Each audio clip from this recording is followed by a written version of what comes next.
Hello दोस्तों, मैं अखिलेश बहुत बहुत स्वागत करता हूं आपके अपने YouTube channel target with Ajay sir 2.0 में। लेकर आए हैं करेंट अफेयर से संबंधित महत्वपूर्ण प्रश्न। तो ध्यान से देखिएगा और जो महत्वपूर्ण लगे उसे आप नोट जरूर कर लीजिएगा।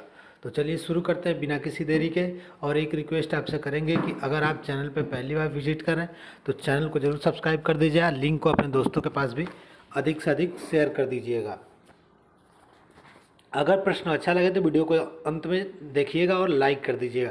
तो चलिए फिर शुरू करते हैं आज का पहला प्रश्न। जैसा कि आपके पहला प्रश्न स्क्रीन पे दिख रहा होगा कि 47वें G7 सम्मेलन शिखर सम्मेलन जो हुआ है, 47वां G7 शिखर सम्मेलन, उसकी अध्यक्षता कौन सा देश करेगा? तो इसका सही आंसर जाएगा ऑप्शन नंबर बी, इंग्लैंड करेगा। G7 का 47वां शिखर सम्मेलन जो होगा उसकी अध्यक्षता इंग्लैंड करेगा। ऑप्शन नंबर बी से हो जाएगा। इससे संबंधित महत्वपूर्ण पॉइंट देख लेते हैं। इससे संबंधित महत्वपूर्ण पॉइंट है कि अध्यक्षता इंग्लैंड के प्रधानमंत्री बोरिस जॉनसन करेंगे। जो इंग्लैंड के प्रधानमंत्री हैं वो इसकी अध्यक्षता करेंगे। देश कौन सा करेगा? तो इंग्लैंड। प्रधानमंत्री वहाँ के कौन है? तो बोरिस जॉनसन करेंगे। आयोजन कब है इसका? तो जून 2021 में। कहाँ पे?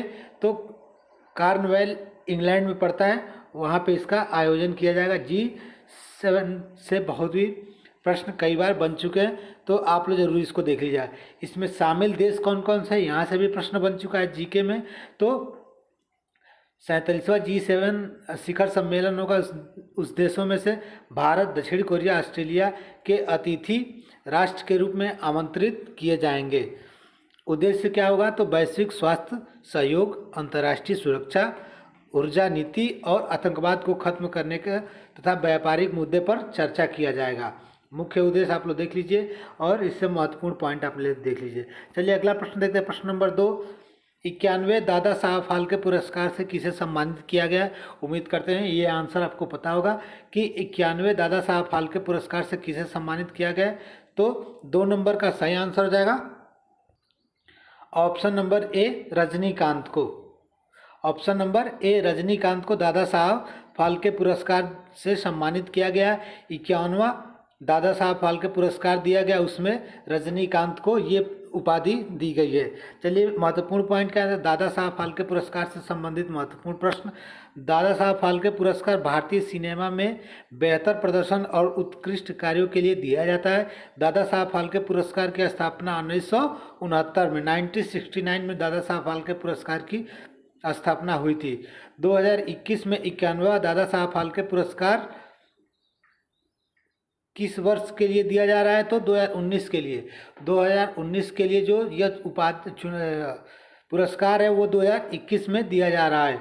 यह भारतीय सिनेमा के पितामह के रूप में दिया जाता है। इसका क्या नाम है? तो दादा साहब फाल्के पुरस्कार, जो कि भारतीय सिनेमा का पितामह के नाम से भी जाना जाता है। कौन सा मंत्रालय भारत दादा साहब फाल्के पुरस्कार देता है? तो सूचना एवं प्रसारण मंत्रालय देता है। मरणोपरांत दादा साहब फाल्के पुरस्कार से सम्मानित होने वाले पहले व्यक्ति कौन थे? तो पृथ्वीराज कपूर थे। ये महत्वपूर्ण पॉइंट है, आप लोग जरूर देख लीजिए। हो सकता है तो ये प्रश्न आपके लिए एग्जाम के लिए सबसे ज़्यादा महत्वपूर्ण हो। तो चलिए अगला प्रश्न देखते हैं। प्रश्न नंबर 3, किस देश ने जानवरों के लिए दुनिया की पहली कोविड-19 वैक्सीन क्रोनिवैक को पंजीकृत किया है? कोविड-19 वैक्सीन क्रोनिक को पंजीकृत किया किस देश ने जानवरों के लिए? तो 3 नंबर का सही आंसर है ऑप्शन नंबर ए, रसिया, मतलब रूस।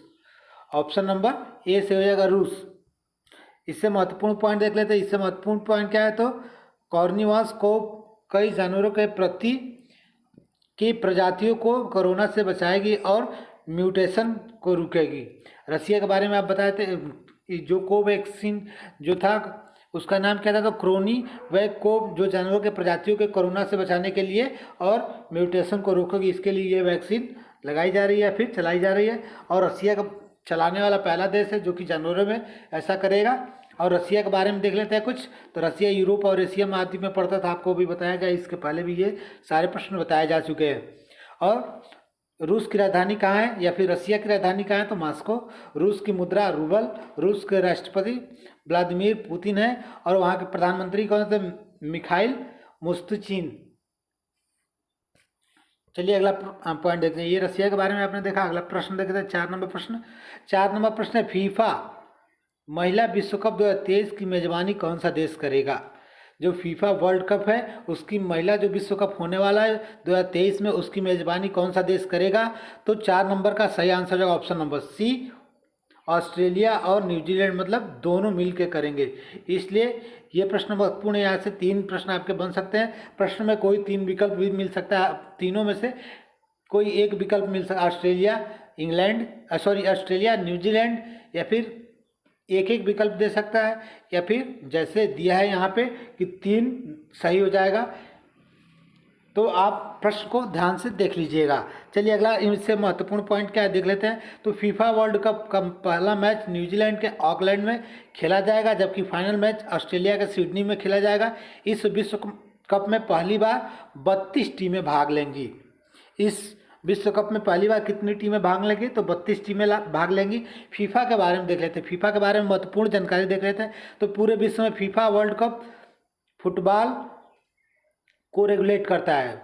फीफा किसको रेगुलेट करता है? तो फुटबॉल को रेगुलेट करता है। इस फीफा का पूरा नाम क्या है? तो federation international day football association, ये फीफा का पूरा नाम है। इसका स्थापना कब हुआ था? तो 21 मई 1904 को हुआ था। मुख्यालय स्विट्जरलैंड, जो कि ज्यूरिख शहर है स्विट्जरलैंड का, वहाँ पे पड़ता है। और अध्यक्ष वर्तमान में कौन है? तो जियानी इन्फेंटिनो फीफा के अध्यक्ष हैं, देख लीजिएगा। चलिए अगला प्रश्न देखते हैं। अगला प्रश्न 5 नंबर, विश्व ऑटिज्म जागरूकता दिवस कब मनाया जाता है? विश्व ऑटिज्म जागरूकता दिवस कब मनाया जाता है? तो 5 नंबर का सही आंसर है ऑप्शन नंबर बी, 2 अप्रैल को मनाया जाता है। 2 अप्रैल को विश्व ऑटिज्म जागरूकता दिवस मनाया जाता है। महत्वपूर्ण पॉइंट इससे देख लेते हैं। ऑटिज्म वो बीमारी है जिसमें बच्चों का दिमाग ठीक तरह से डेवलप नहीं हो पाता है। ऑटिज्म एक प्रकार का बीमारी है जिसमें अगर ये बीमारी अगर हो जाता है तो उसमें बच्चों का दिमाग ठीक तरह से डेवलप मतलब विकास नहीं कर सकता है। अगला पॉइंट क्या है? इस उद्देश्य इसका क्या है? तो उद्देश्य है हर साल 2 अप्रैल को विश्व ऑटिज्म जागरूकता दिवस मनाया जाता है। इसका उद्देश्य लोगों में ऑटिज्म के प्रति जागरूकता बढ़ाना है और इस दिन ऑटिज्म से पीड़ित बच्चों के जीवन में बेहतरीन और सुधार को लेकर कामना की जाती है और साथ ही कई कदम उठाए जाते हैं। विश्व ऑटिज्म दिवस जागरूकता दिवस जो मनाया गया 2021 में, इसका थीम क्या है? तो कार्यस्थल में शामिल करना या फिर महामारी के बाद दुनिया में चुनौतियों और अवसर का, इसका मुख्य उद्देश्य क्या है? तो महामारी के बाद दुनिया में चुनौतियों और अवसर को जानना, पहचानना, उसके बारे में जागरूक करना, ये विश्व ऑटिज्म दिवस 2021 का मुख्य थीम था। चलिए अगला प्रश्न देखते हैं। प्रश्न नंबर 6, कर्मचारी राज्य बीमा निगम के नए महानिदेशक कौन बने हैं? कर्मचारी राज्य बीमा निगम के नए महानिदेशक कौन बने हैं? तो 6 नंबर का सही आंसर है option number A, Mukhmit S Bhatia. Option number A से हो जाए Mukhmit S Bhatia, option number A से हो जाए। कर्मचारी राज्य बीमा के नए महानिदेशक नियुक्त किए गए हैं। महत्वपूर्ण पॉइंट देख लेते हैं। ESI, जिसको कर्मचारी राज्य बीमा निगम कहते हैं, इसका इंग्लिश में पूरा नाम क्या होता है? Employees state insurance corporation. इसकी स्थापना 24 फरवरी 1952 को हुआ था। मुख्यालय कहाँ है? तो नई दिल्ली में। महानिदेशक अभी आपको बताया गया था, तो मुखमित एस भाटिया इसके महानिदेशक हैं। चलिए अगला प्रश्न देखते हैं। प्रश्न नंबर 7, नीति आयोग द्वारा जारी रिपोर्ट के अनुसार भारत का स्वास्थ्य सेवा उद्योग 2022 तक कितना हो जाएगा? नीति आयोग का जो रिपोर्ट जारी किया गया उसके अनुसार भारत का स्वास्थ्य सेवा उद्योग वर्ष 2022 तक कितना हो जाएगा? तो इसका सही आंसर होगा 7 नंबर का, ऑप्शन नंबर ए, $772 बिलियन का हो जाएगा। ऑप्शन नंबर ए सही हो जाएगा, $772 बिलियन।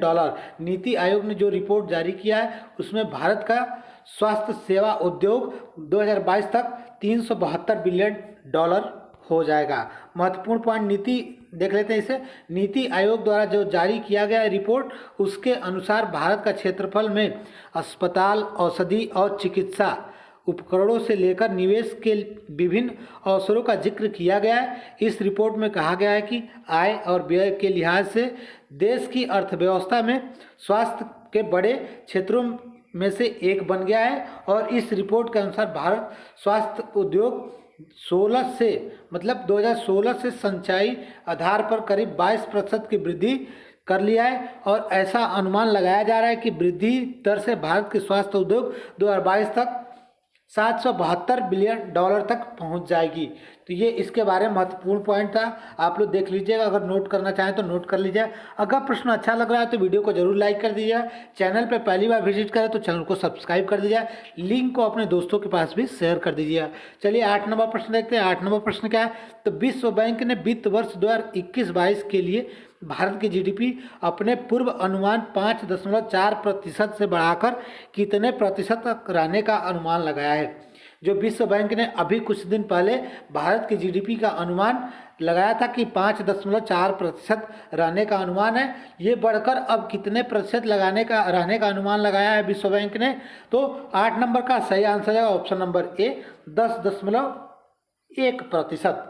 विश्व बैंक ने जो अनुमान लगाया था कि भारत की जीडीपी 2021-22 वित्त वर्ष में 5.4% रहने का अनुमान है, वो अब बढ़ के 10.1% कर दिया है। महत्वपूर्ण पॉइंट देख रहे थे। जीडीपी आपको बताया गया था कि सकल घरेलू उत्पाद होता है, ग्रॉस डोमेस्टिक प्रोडक्ट, जो कि एक निश्चित चालू वर्ष में किसी भी राष्ट्र द्वारा उत्पादित समस्त वस्तुओं और सेवाओं के मूल्य को जीडीपी कहते हैं या फिर सकल घरेलू उत्पाद कहते हैं।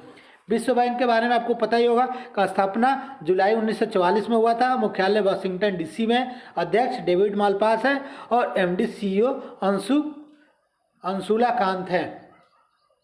ये विश्व बैंक के बारे में कुछ महत्वपूर्ण पॉइंट था। इसके बारे में भी कई बार ये बताया जा चुका है, फिर भी देख लीजिए आप लोग रिवीजन के लिए। अगला प्रश्न देखते हैं। बाला साहब ठाकरे, 9 नंबर प्रश्न है। बाला साहेब ठाकरे राष्ट्रीय स्मारक किस राज्य में मनाया जा रहा है? बाला साहब ठाकरे राष्ट्रीय स्मारक किस राज्य में बनाया जा रहा है? तो 9 नंबर का सही आंसर है ऑप्शन नंबर बी, महाराष्ट्र में। इसका आंसर आपको पता होगा कि बाला साहब ठाकरे महाराष्ट्र से संबंधित है, तो ये स्मारक महाराष्ट्र में ही बनाया जा रहा होगा। चलिए इंपॉर्टेंट पॉइंट, तो महाराष्ट्र के मुख्यमंत्री उद्धव ठाकरे ने बाला साहब ठाकरे के राष्ट्रीय स्मारक की आधारशिला मुंबई शहर में रखी है और 400 करोड़ रुपए की लागत से इस स्मारक का निर्माण किया जा रहा है। बाला साहब ठाकरे शिवसेना पार्टी के संरक्षक हैं। महाराष्ट्र के बारे में आपको पता है कि राजधानी का है तो मुंबई है। वहाँ के मुख्यमंत्री उद्धव ठाकरे हैं जो कि शिवसेना पार्टी से है और वर्तमान में गवर्नर यानी राज्यपाल कौन है? तो भगत सिंह कोश्यारी हैं। चलिए 10 नंबर प्रश्न देखते हैं। 10 नंबर प्रश्न है कि आईपीएल टीम दिल्ली कैपिटल, जिसको डीके के नाम से या फिर डीसी के नाम से जानते हैं शॉर्टकट नेम है, तो आईपीएल टीम दिल्ली कैपिटल के नए कप्तान कौन बने हैं? तो 10 नंबर का सही आंसर है option number A, Rishabh Pant. Option number A से ऋषभ पंत दिल्ली कैपिटल जो कि आईपीएल की टीम है उसके नए कैप्टन बने। इसके पहले कौन कैप्टन थे? तो श्रेयस अय्यर थे। चलिए इंपॉर्टेंट पॉइंट देख लेते हैं। तो इंडियन प्रीमियर लीग, जिसको आईपीएल 2021 का संस्करण जो 14वां संस्करण या फिर एडिशन भारत में खेला जाएगा, उसमें दिल्ली कैपिटल के कैप्टन किसे नियुक्त किया गया है? तो ऋषभ पंत को नियुक्त किया गया है। आईपीएल के बारे में देख लेते हैं। तो इंडियन प्रीमियर लीग आईपीएल का पहला संस्करण 2008 में खेला गया था और पहली विजेता टीम कौन बनी थी? तो राजस्थान रॉयल्स और उप विजेता चेन्नई सुपर किंग थी। आईपीएल 2020 का 13वां संस्करण दुबई में खेला गया था। इसकी विजेता कौन थी? तो मुंबई इंडियंस थी जो कि सर्वाधिक विजेता टीम बन गई है। आईपीएल 2020 में केएल राहुल को ऑरेंज कैप से सम्मानित किया गया था तो और जिसको में सर्वाधिक रन बनाने वाले को ऑरेंज कैप दिया जाता है और पर्पल कैप रबाडा को दिया गया था जो कि दिल्ली कैपिटल के स्ट्राइकर बॉलर थे। सबसे ज़्यादा विकेट लेने के लिए रबाडा को पर्पल कैप दिया गया था। तो ये था करेंट अफेयर्स 4 मार्च के महत्वपूर्ण प्रश्न। उम्मीद करते हैं प्रश्न अच्छा लगा होगा। प्रश्न अच्छा लगे तो वीडियो को लाइक कर दीजिएगा। डिस्क्रिप्शन में टेलीग्राम का लिंक दिया गया, वहाँ से आप हमारा टेलीग्राम चैनल नहीं ज्वाइन किया तो ज्वाइन कर लीजिएगा। लिंक को अपने दोस्तों के पास भी अधिक से अधिक शेयर कर दीजिएगा। अगर आप चैनल पर पहली बार विजिट करें तो चैनल को सब्सक्राइब कर दीजिएगा, साथ ही साथ बेल आइकन प्रेस कर दीजिएगा ताकि नोटिफिकेशन सबसे पहले आपको मिल सके। Thank you for watching. Thank you so much. Have a good day.